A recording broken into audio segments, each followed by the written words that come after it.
Hey guys, today we're going to talk about the Olight S2R, brand new on the block, new light by Olight, and we're going to talk about it, and we're going to skip a lot of the routine stuff just because we got other stuff to talk about. So quick size comparison, here's the S1R, here's that big old R50 Seeker, which you can see doesn't even fit on the screen.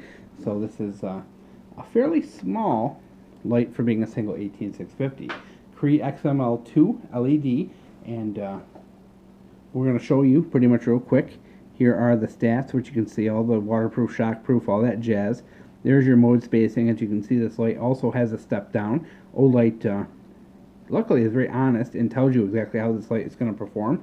And you can see on the turbo mode, there's a step down after 2 minutes. So I tested these with my new lux meter. Found them to be pretty accurate. I got a little higher readings than they did, but no big deal. I got maybe like 70, 80 more lumens in them. I found that the drop down in power after a couple minutes is accurate as well. So everything tested well, and I ran this bad boy with 7 turbos straight just to see. And man, did this thing get hot, but it took it. It didn't fizzle, it didn't burn. So this thing, you are, at least I'm pretty confident that this thing can be run pretty hard without destroying it. Some lights, guys, after that 2 minute turbo is up, you try and do turbo again, it won't let you do it. Some lights just can't handle it. This one can, which is nice. It does come with the new proprietary charger from Olight. Generally, I hate proprietary chargers. I do like this one. Why? It's magnetic, so it is not obtrusive. You don't have to open up any dust ports or do anything that subjects the light to hurting its waterproofing. It's USB, comes with a little dust cover, flat cable, very cool, very strong magnet as well, works very good. Plus there's an LED in here, red for charging, green for go, very handy. You can actually see it, unlike a lot of lights where you're like, is that blue, is it purple, is it red? This can be such a mess sometimes. Comes with a little velour Olight bag to keep it in, which is kind of awesome if you're worried about scratching up the ionization, and a little lanyard. Alright, so let's talk about construction. TIR lens in the front, which what that does is give you a very kind of nice wide diffuse beam. So this thing is not a thrower, it's not going to shoot long distances. You're probably talking effective range of about 100 yards.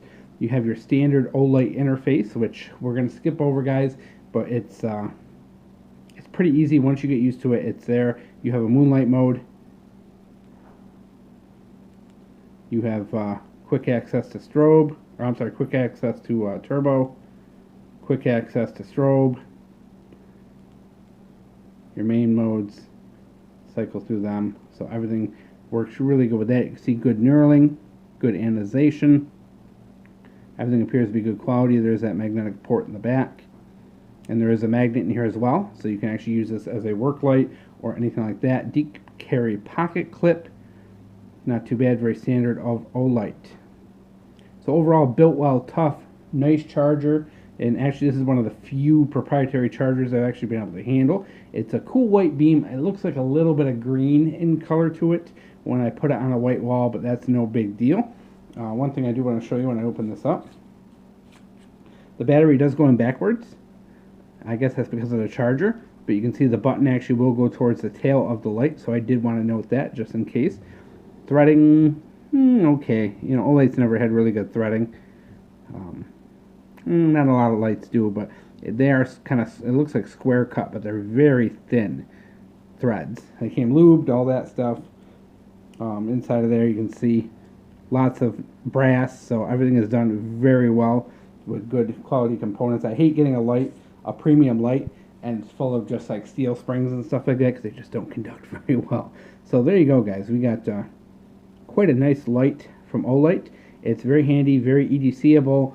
It's got a lot of power, and it can really take the heat. A lot of these small lights, and guys, this is a small 18650. This is really small. There's not a lot of weight to this. It's easy to carry. It's very pocketable, which a lot of 18650 lights are not. They, you know, it is. It's got the thinner tube. You know, everything about it's a little bit thinner and lighter, which, you know, but Olights are pretty tough. You've seen the torture tests on the internet. These things can really handle it. But yeah, it's a really good combination. I really like what Olight's been doing. Number one, they've been honest in their lumens and run times. which is a huge plus for me. Number 2, I really like these TIR lenses on the EDC lights. That's a big bonus. Deep pocket carry clip bonus. It's got a lockout mode, which I forgot to show you. So you have a electronic lockout by just basically going past the moonlight mode. We'll show you that real quick. Okay, and once the light's locked out, you have a momentary on the moon mode. Hold it back in again. You'll see it'll blink, and then you're back on. Normal operating business.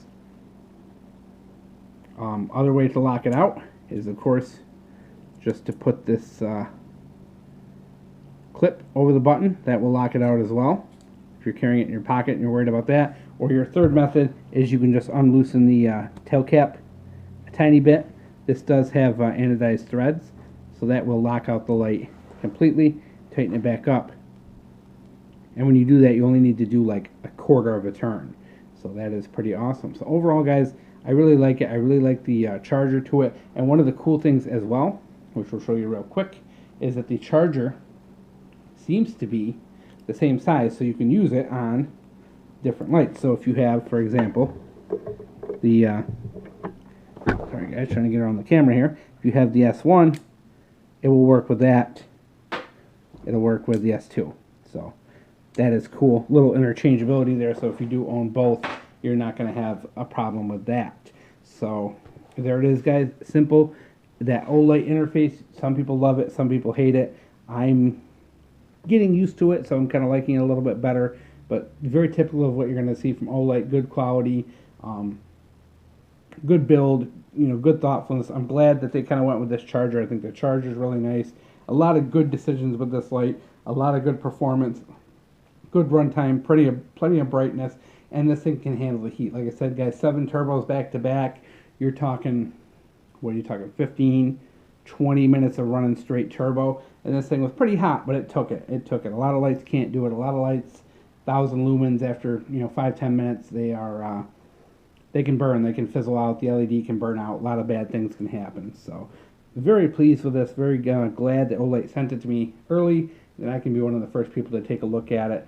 And like I said, I haven't had any issues with my testing. The only issue I did have, actually, now that I think about it, is with the charger. I did have a couple times where it's slightly overcharged. I'm talking very little. You're talking like 4.21 or 4.22 volts. Not a big deal. It's within error range, but did want to point it out. I haven't gotten through a full runtime yet. The 3 hours is just too long to sit and watch a light. Kind of like watching paint dry, but I have put it through quite a few turbo modes. Took it outside for some walks, hung it up in some weird places. The magnet's very strong. All in all, guys, so much good stuff about this light. You're only going to be pleased. It's a really good light for the money.